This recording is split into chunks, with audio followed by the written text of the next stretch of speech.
If I just keep a little bit of momentum going, it might keep going. No. So you definitely need the center diff locked to get up something like this.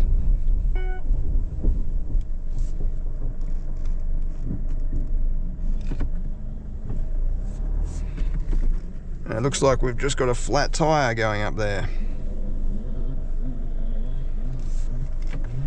Tire pressure sensors saying 28, 27, yeah, that's going down. I'm gonna have to get somewhere flat so we can change the tire. The 2025 Mitsubishi Triton GLX-R is like a sporty, value-focused variant, kind of like the Isuzu D-Max X-Rider. So you've got black highlights, black wheels, black sports bar at the back, but it doesn't have side steps, which I actually quite like. Just gives a good breakover angle, and then the front end doesn't have any sort of flash details. The grille is black, but it's just unpainted plastic. Decent approach angle with the latest model. It doesn't stick out too far, and it's just a pretty much vertical front end. It also comes with these Maxxis all-terrain tires. They're not super aggressive, but they're going to give you a bit more grip off the road compared with normal highway terrains. And around at the back, you've just got a vinyl cover over the tray area. You do have a damped tailgate though, which is a nice touch. Dampers on both sides, and then a tub liner underneath. And then inside, yeah, it's pretty basic. I do like these cloth seats. They've got a nice amount of bolstering on the sides there. They're comfortable. You've got some fake carbon fiber trimming around the center console. A big empty cavity or a second glove box if you like, with no lid.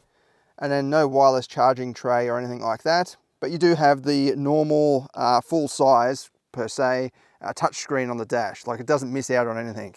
Nice sporty steering wheel. I actually really like the latest steering wheel that Mitsubishi Triton has offered. And then in the back, the cloth trim carries over. It's actually pretty comfortable, this rear bench. It's got a bit of side bolstering there, and look at the thickness of that cushion.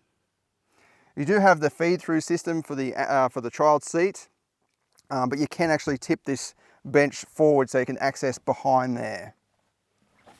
You've got a few different charging options down there, including a 12-volt socket, and then the climate vents are up in the ceiling. This is what Mitsubishi does with its vehicles. It means that you're grabbing the air from the front here. It sort of sucks it from, well, it does suck it from the front vents and then pull it through and then propel it out to the back. So you could argue it's not as fresh as if it was properly ducted to the back of the center console like in some rivals. You're kind of getting secondhand air, kind of, but it sort of sprays straight up there anyway. And it's better than not having anything at all. You do have some control as well, fan speed up and down. Plenty of grab handles for everyone. You've got ones on the B-pillar too, which is good to see. When you're off-roading, this is great to hold on to, but also helps getting in and out, especially without the side step. Key start, which is actually refreshing in this day and age. And you do get a comprehensive surround view camera system, which is pretty good considering this is not a top spec model. Prices start from around $57,000 excluding on-road costs. I think that's pretty good value. You're getting Mitsubishi's reputation for reliability and off-road performance. I mean, the interior is a little bit basic, but you do get a center and rear differential lock. Usually you've got to spend up to a higher spec variant in the rivals to get access to that. And as I said, the touchscreen and everything is pretty much the same across the board, no matter which variant you go for. You do have a somewhat configurable center screen thing in the instrument cluster. The fuel economy, I'm averaging 8.6 over a distance of 1,100 kilometers. I haven't actually done that 1,100 kilometers. I've done about 300 or 400 with a bit of highway driving, but also performance testing. So 8.6 I think is really good in the real world. Most rivals are about 9 average. The D-Max is usually pretty good as well because you don't tend to push it as much. And I've achieved similar figures to that. But yeah, 8.6 is definitely at the better end of the range. All right, we'll go for a drive now. We'll go on the off-road section. We'll go up that little hill climb and I'll try out the different driving modes, including just 4H with stability control on, and I'll get stuck into those differential locks and see how easy it is to climb up. We'll also do a bit of an on-road drive and then do the performance testing later on. Just before we get going, we do have a very annoying driver monitoring camera system sitting there. It goes off fairly easily. So what you got to do is go into the menus here. You push the little menu button. We can turn the emergency lane keep assist off. Driver assistance, I usually scroll up to make it a bit shorter. Then we go driver attention alert, turn that off. Driver monitoring system, turn that off. And that way it's not going to send warnings for no reason and keep beeping at me if I change the radio station, or for example check my blind spot. It starts going off. So it's just a stupid technology, not necessarily Mitsubishi's fault. I think they just need to revise that. Someone's come up with this and thought it was a great idea, and then someone said, yeah, let's put it in the ANCAP system, and you know, they've got a pay bonus out of that. But in the real world, I don't think it adds any safety to the driving at all. The diesel engine here is a revised 2.4 litre, now twin turbocharged. It is a little bit noisy. Maybe in this base spec model you don't get sort of the acoustics that you do in the higher spec model with the leather seats and all of that. But yeah, it does seem a little bit noisy for a 2.4 litre. But the power and torque are decent. 150 kilowatts, 470 newton meters, matched up to a 6-speed automatic. The torque is slightly down on the sort of class benchmark of 500 newton meters for a 4-cylinder diesel, but it doesn't seem to impact the driving. The performance is actually pretty good as well compared to its equivalent rivals. In terms of the ride and handling, I actually quite like the ride in this. The front end is a bit softer than some rivals, and I find that that's a bit more comfortable. The back end doesn't jitter around too much. It does a little bit. It's got a live axle with leaf springs. It's gonna move around a little bit, but it's not as bad as some rivals. You could argue that it's a little bit too soft. There's a bit of lean and body roll happening when you turn in, but I don't mind it. It's comfortable, and it feels like it's got a bit of attitude when you go around the corners. It doesn't seem to negatively impact the handling anyway, compared with those rivals. On dirt roads, yeah, that softer suspension at the front at least, it does make it more comfortable. It's able to absorb the impacts and little potholes and corrugations, and it's pretty comfortable. If you load up the rear end, you're going to have a bit more comfort over the back as well, like in any other live axle leaf sprung ute. There is a bit of bouncing going on when you're cornering, so if you hit a bit of a corrugation while you're cornering, there's a bit of shudder and it kind of bounces over the bumps a little bit compared with some rivals. But overall, yeah, it's about average or just above average, at least in terms of comfort. Okay, here we are at the hill climb. So to start with, I'm just going to put it in 4H. Obviously low range is what you want with something like this, but I like just starting out from the bottom and then just working my way up. By the way, we've got some guests here today. They're enjoying the area as well, so don't mind them. Put it into park. That seems to help it go in. I won't touch the stability control button. I'll just let it choose what it wants to do. Actually hasn't gone in yet. There we go. So this is just normal 4H.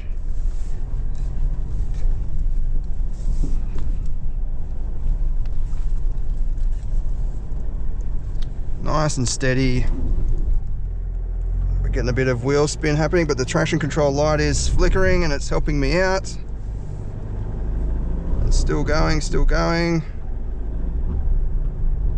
And that's full throttle, so it doesn't like that. So now we'll try the center diff lock. Even though I don't think that was the main limitation then, it was just the stability control was trying to stop wheel spin happening, which so much so that it was stopping the progress. So with the diff lock, it might help, it might stop some of that wheel spin happening. Might be a bit hard to... There we go. I'll try this. That's gone much better. So that's just with the center diff locked, it climbed up that no problem. And that was actually stopping in the worst possible spot as well, and just flicking it over to the center diff lock.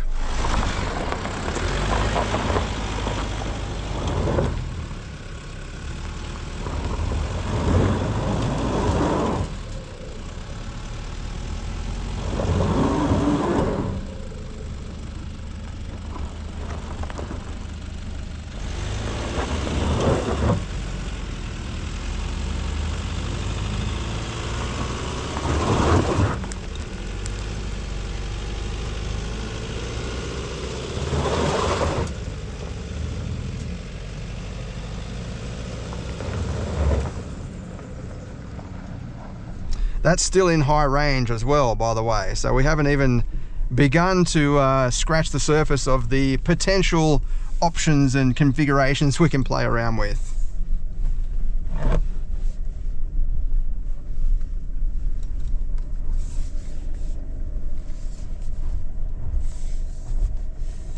So going down this little bit, we don't have to worry about this side step scrubbing, but we've got that back wheel right off the ground. And yeah, it's not edging out on that side step at all, because there is no side step, obviously. Okay, now we'll give it a go in low range with the center diff locked. Again, I haven't touched the stability control. It's going into a mode or turning itself off by itself.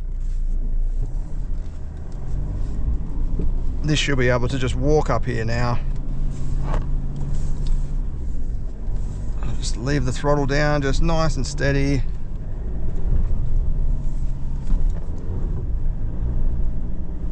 Yeah, it's grabbing the wheels, it's stopping excessive wheel spin, no problem whatsoever.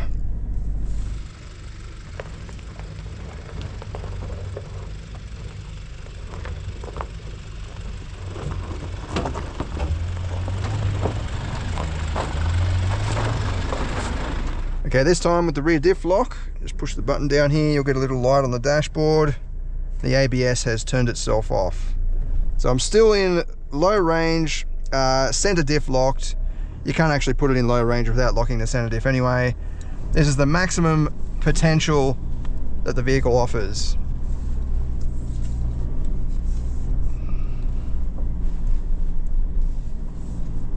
Yeah, this is even easier now. It's not having any problem with wheel spin at all. It doesn't have to rely on the stability control to stop wheel spin. It's just walking straight up that.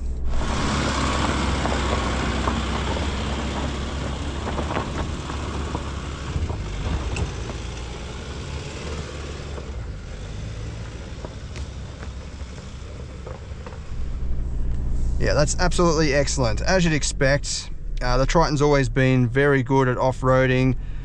You know, a lot to do with the drive system, with the center and rear diff lock, and the fact that, yeah, it's got a center differential. We'll try up that right hand section now and just see how it goes with flexing and suspension travel. So I'm still in the same settings, maximum everything, rear diff lock. I haven't touched the stability control button, I haven't pushed it. It's either turned off or gone into a mode itself. I haven't let the tire pressures down either. It's just running the standard road pressures.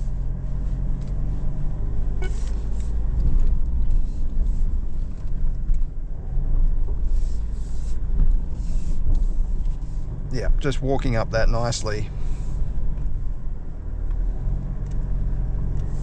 Sorry about that, sun. It's right in my eyes. Hopefully it's not right in the camera lens.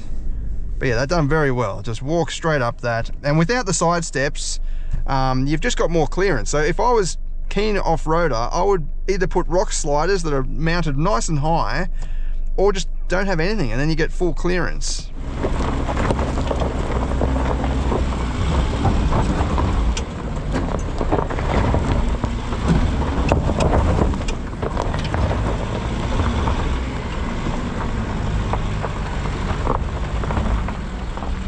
Actually, we might do one more run. I'll go back up this just in 4H, and that will put a lot of pressure on the stability control. So we'll try 4H, turn the rear diff lock off. That's just in 4H.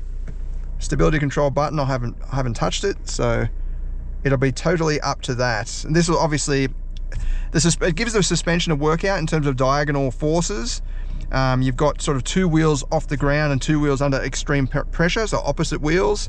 So it really puts a lot of pressure on the stability control system, or traction control system rather. Just wait for that to disengage. All right, here we go. So with 4H, you've obviously got longer gearing, so the wheels are going to want to spin faster. And straight away, yep, got stability control flashing, or traction control flashing. And it's just spinning quite a bit. That's what I mean. So low range helps because it slows down the wheels. They don't want to spin. So whatever first gear will go up to whatever it is, 30 kilometers an hour. In low range, it's only going to go up to 10 kilometers an hour. These are just figures I'm just making up. But yeah, the speed is much lower through all the gears. If I just keep a little bit of momentum going, it might keep going. No. So you definitely need the center diff locked to get up something like this.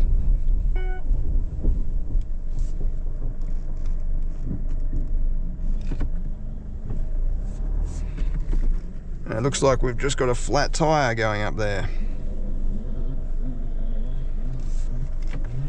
Tire pressure sensors saying 28, 27. Yeah, that's going down. I'm gonna have to get somewhere flat so we can change the tire. Yep, looks like we've picked up a screw in there. So that's a bit of a shame when you've got little playgrounds like that and people dump rubbish and all sorts of stuff. You get shrapnel and it just sort of ruins people's days, or it's ruined my day now, so now I've got to change the tyre. But we'll see how we go changing the tyre. That's a bit of a process we can learn about. All of these spare tyre changing equipment is behind the seat here. So you just pull the tab and the seat will flip forward. We've got the jack, the wrench and the bar to let down the spare tyre from beneath the vehicle. It's actually good that it's got a full-size alloy spare wheel. Again, this is not a top spec model, but it means I can put that back on and don't have to worry about speed restrictions or anything like that. I could even continue driving off-road if I'm already off-road. Although I want to get that punctured tyre repaired as quick as I can, so I've got a spare. I think I'm just having one of those days. I wanted to show you or give you some tips about changing the tyre. There's a guy mowing the lawn across the road. I mean, it's not his fault, but of course there's a guy mowing the lawn right across from where I'm changing the tyre. I've come out here onto the tarmac because you need the jack on a hard surface, otherwise the jack will start to sink into the mud. That's why I've come out here quickly. I'm on a flat, straight road, or it's mostly flat. I know it's a dead end down there, so I know there's not going to be too much traffic. I do have the vehicle sticking out on the road a little bit, but I've got my hazards on, and if someone comes around down there, they're going to see me pretty easily. I'm in the clear sunshine as well, so I'm not in the shade or in a dark spot. But you do have to be careful with this. I've seen people change tyres in the most ridiculous area. Like, if you've got to keep driving on your rim a little bit, that's better than getting hit by a truck on the side of a freeway, you know? Like, I've told my wife, if she gets a flat tyre, well, we've got run flats on our car, but just continue driving, slow it down, just take it easy. You'll still have a reasonable amount of stability there, especially if it's just one rear tyre. But yeah, always best to get yourself into a safe spot, because sitting on the road is not a good idea in any case. I put the jack exactly where the sticker says on the side of the jack there, so it's just under the axle. You can put it under the chassis or anything that's rigid, that should be fine. Basically, you want the jack to raise up the least, because the taller it goes up, the more unstable it gets. So the lowest point is the best. So the axle or something like that, some heavy duty part, you're only lifting up one corner as well. You're not lifting up the whole vehicle. It's always good to crack the wheel nuts as well while the vehicle is still on the ground. So don't jack it up and then try to, really put your effort into to release the wheel nuts. Do that while it's still on the ground. It won't do anything. The wheel's not going to fall off. And I'm talking just to release the initial bite. And the same thing when you put them back on. So you do them up until they touch, and then just do them, a decent amount of firmness there, but not shaking the car around. You don't want to shake it around while it's still on the jack. Then when it drops down on the floor, do them up appropriately. I usually do it as like a cross pattern. So you do the bottom one, then the top one, then the opposite one, and you sort of work your way around. So you do opposite ends, so it locks in there nice and even. That was a pretty easy exercise though with the Triton, just dropping the wheel down there. Didn't take many rotations to drop it down. And I'm not going to put it back up the top there, back under the vehicle. I'm just going to put it in the tray area, because the guys will probably want to fix that straight away. I'll go back there and get some external shots of it off-roading, but I'm not going to go up that right-hand side again. There we go, we got there in the end. I managed to do a couple of runs just up there. I checked for more screws on the ground. But yeah, I think this is an awesome off-roader straight out of the box, like a lot of them out there. I think where this excels is with the center and rear diff lock. That really helps.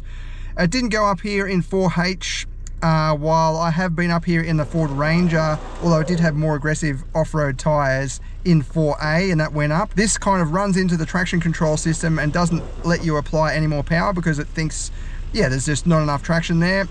although you can leave your foot down and it'll eventually sort of work its way through, and it probably would get up if I sat there for long enough, but it's just straight away so much easier.